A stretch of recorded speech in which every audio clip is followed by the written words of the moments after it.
The mist is creeping in on us. The wind is biting as we enter the world of Macbeth by William Shakespeare. Act 1, Scene 1. An open place. We're on a blasted heath. Thunder rumbles overhead, and lightning jags through the sky. There's a mist hanging in the air, and it's chill enough to make your skin crawl. Into this, enter 3 witches. 3 terrible, wizened shapes.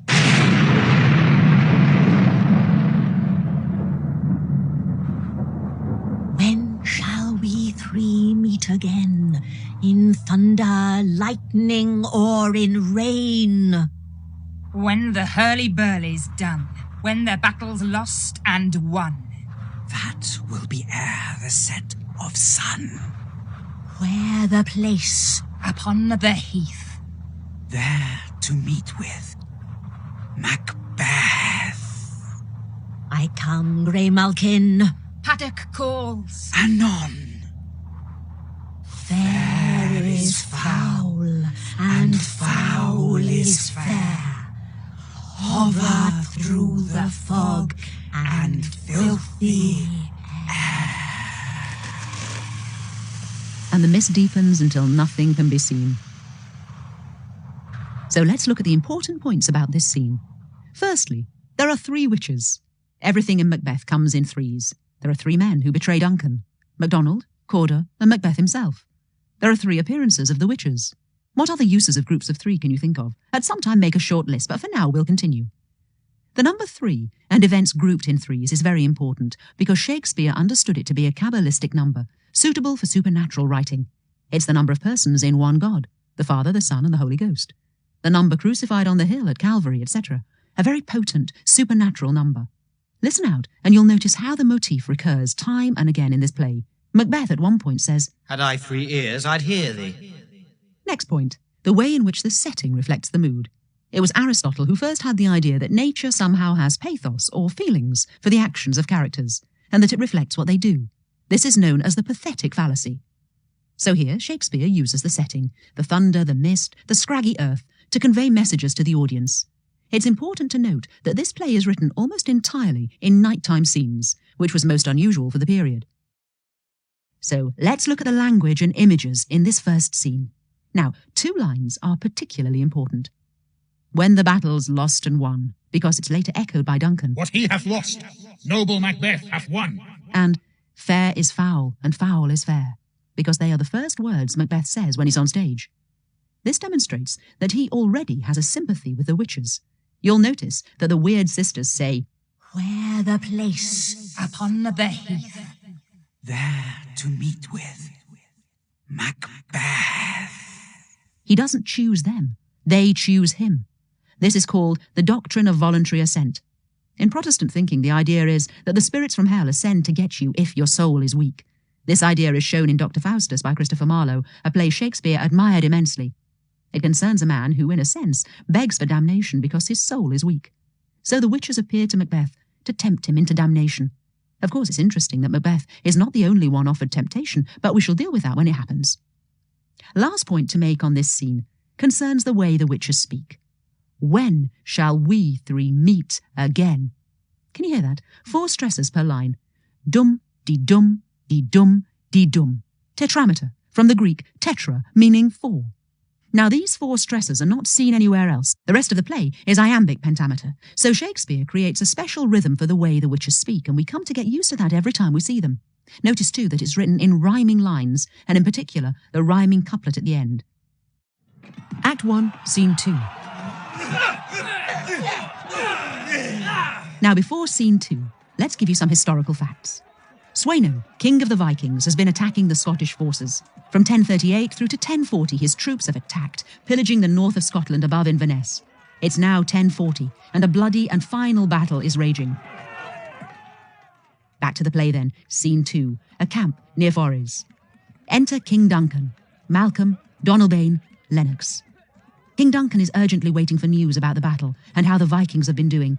He arrives at the camp, and the first thing he sees brought towards him is a captain. He's a bloody mess, guts hanging out and blood spurting between his fingers as he holds his hands against his wounds. Duncan says, What bloody man is that?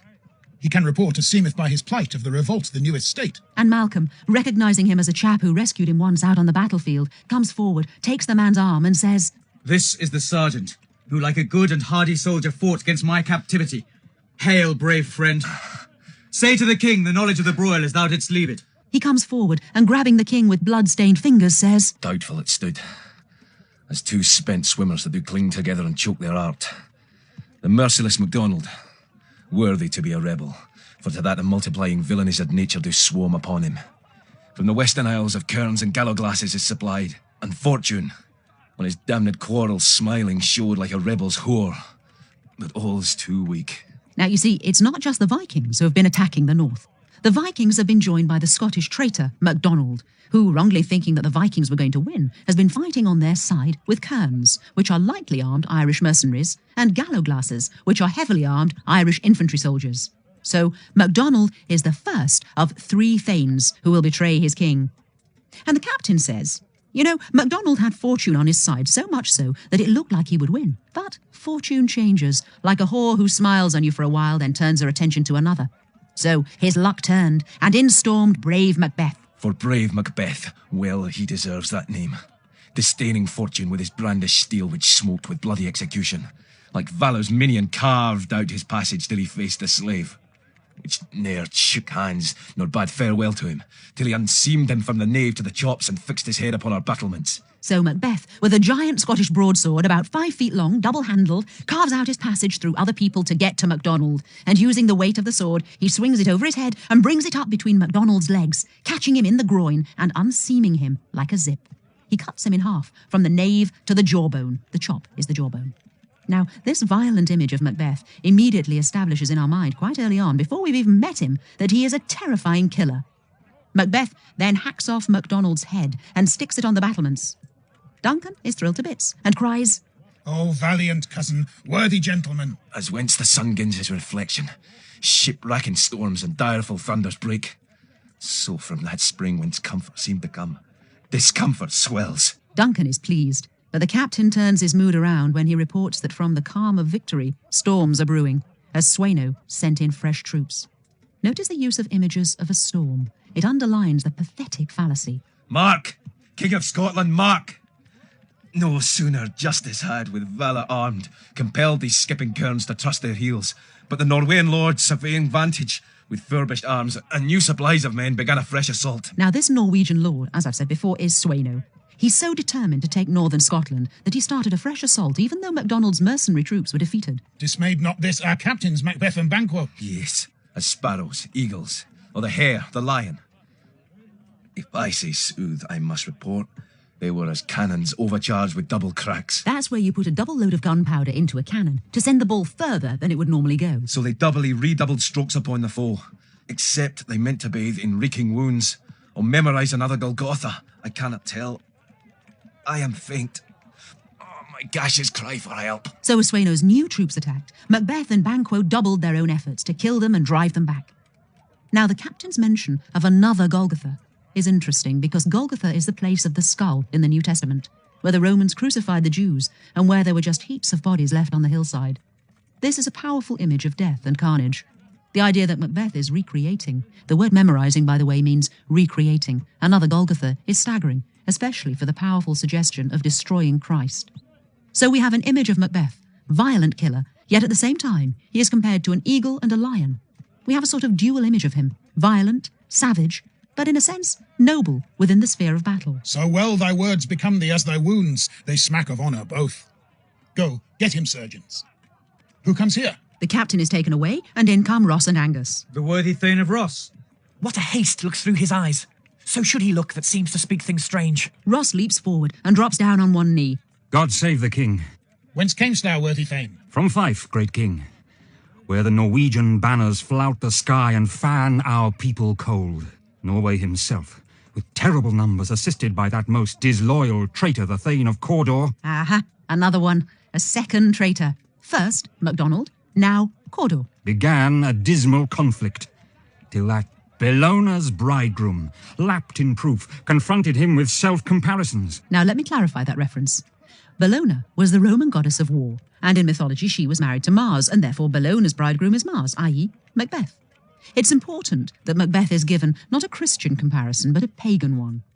And paganism is the old religion before Christianity and is linked with superstitions and the belief in many gods.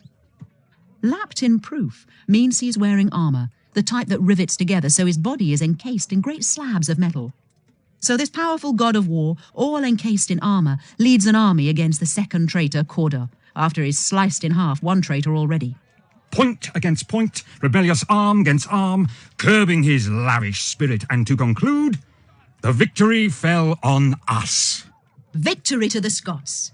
This is important. The victory is won not by King Duncan, notice. He's back home just getting the news, but by Macbeth. Great happiness! Now Ross is entrusted with many things in the play, which indicates his importance, and this is one of them. He actually sorts out peace terms and says that now Sweno, the Norway's king, craves composition. Nor would we deign him burial of his men till he dispersed at St. Colum's Inch $10,000 to our general use. St. Colum's Inch is an island off the Scottish coast, towards Aberdeen. Sweno is looking to make peace, and in Norse tradition, Vikings killed in battle could not enter Valhalla, their version of heaven, unless their bodies were buried. So Ross is holding the corpses to ransom, demanding money for the Viking dead. $10,000 would have been many, many millions in today's money. No more that Thane of Cawdor shall deceive our bosom interest. Go, pronounce his present death, and with his former title greet Macbeth. I'll see it done. Now this is important to remember for the plot. He's giving the title Cawdor to Macbeth. But Macbeth, who saw Cawdor defeated, doesn't yet know that he's been captured by the king and going to die, because he wasn't at the battle long enough to see Sweno surrender and Cawdor captured by Ross. Notice now in this line the echo of what the witches said in line 4 in the very first scene of the play. When the battle's lost and won. Quite unconsciously, Duncan echoes them with, What he hath lost, noble Macbeth hath won. Interesting, that echo of what the witches said, because the permeation of what they stand for, the evil that they represent, lurks throughout the play in the mouths of the other characters, even though they're unaware of it. So, the Viking wars are over. Duncan is thrilled, Macbeth about to be rewarded. Meanwhile, we go back to the blasted heath, where the thunder still rumbles and the wind shrieks. Notice it was calm at the camp, where the war was over. Now the elements show us and the audience that there is much to fear. Act 1.